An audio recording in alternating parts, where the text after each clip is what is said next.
All right, let's dive right in. Who is going to succeed President Erdoğan in Turkey? I mean, this is one of the biggest questions in international politics right now. And the answer? Well, it isn't just about some local power shift. We're talking about a decision that could totally reshape the entire Middle East. Think about it. For more than 2 decades, Recep Tayyip Erdoğan has been the guy, the central, defining figure in Turkish politics. But, his long rule is clearly entering its final act. And that makes the question of who comes next, well, it's getting really urgent. So who is actually in a position to take the reins? But here's the thing. This is way bigger than just a Turkish affair. As we're going to see in this explainer, the choice of Turkey's next leader is deeply, deeply connected to a brand new, high-stakes geopolitical game that's playing out across the whole region. So, to really get a handle on the contenders, we first have to understand the chessboard they're all playing on. And let me tell you, that board has been completely redrawn just recently. Okay, so the key concept you really need to grasp here is what our source calls the Sunni axis. Now, this is a quiet but really decisive alliance, and it's backed by Washington. It brings together these major Sunni powers. We're talking Turkey, Saudi Arabia, Qatar, all to push back against Iranian and Russian influence. So what's the strategy here? Well, the source calls it Salafi consolidation. What does that mean? Essentially, it's about creating a buffer against Iran by supporting certain conservative Sunni groups and actually integrating them right into the state. And the first major test of this? The incredibly fast fall of the Assad regime in Syria. That was it. And Turkey's role in all of this? It's the crucial northern anchor for this whole alliance. Absolutely critical. Okay, so with that whole geopolitical picture in mind, let's take a look at the main players. Who are the leading candidates ready to steer Turkey through this whole new landscape? So the race really boils down to 3 key figures. You've got Bilal Erdoğan, the president's son. Then there's Hakan Fidan, the super powerful former spy master who's now the foreign minister. And finally, Ibrahim Kalın, the current head of intelligence. Each one comes with a very different profile and, importantly, a pretty significant potential weakness. First up, the son, Bilal Erdoğan. Look, his influence comes from his family name, right? And its control over this massive network of patronage. But, and this is a huge but, he's never held a senior government job. His power is built on loyalty and dynasty, not on a proven track record of governing. Plus, he's carrying some serious baggage from past corruption allegations, which makes him a pretty risky choice on the world stage. All right, next up is the spy master, Hakan Fidan.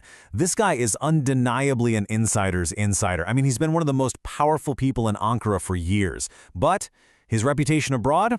It's extremely polarizing, especially with Western and Israeli intelligence agencies.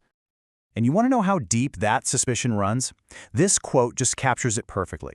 The joke that Fidan was basically Iran's top spy in Turkey, MOIS, that's Iran's Ministry of Intelligence, that idea just crystallized a perception that has stuck to him for over a decade, whether it's true or not. And that right there shows you the strategic problem Fidan presents for Western allies. He's seen as someone who's comfortable, maybe a little too comfortable, working with powers like Iran and Russia, outside the usual NATO framework. In this new geopolitical alignment we've been talking about, that is a major, major liability. Which brings us to our third contender, Ibrahim Kalın.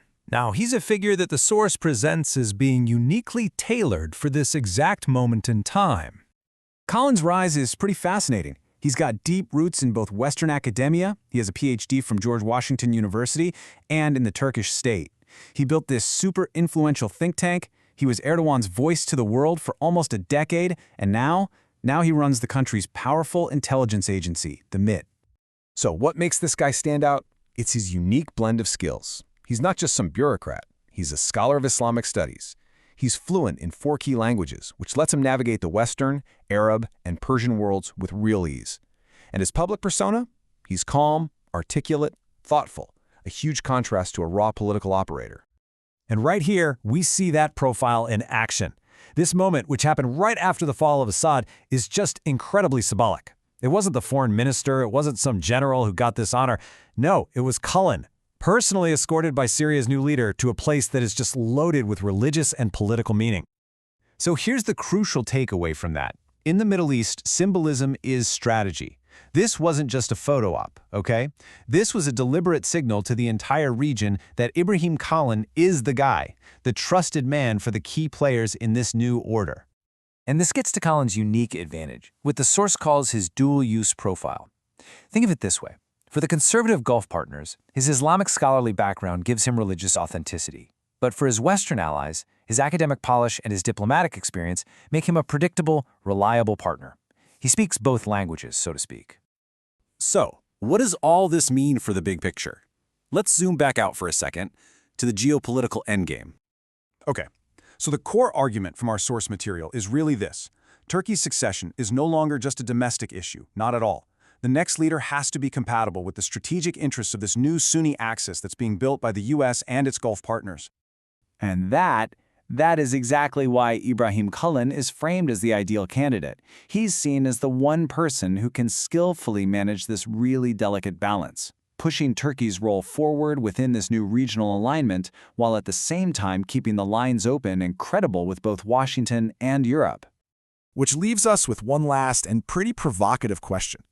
Given the enormous stakes and the very specific profile that seems to be required to lead this new geopolitical chapter, how much of this decision is actually being made in Ankara, and how much is being shaped by the strategic calculations of its most powerful allies in Washington and Riyadh?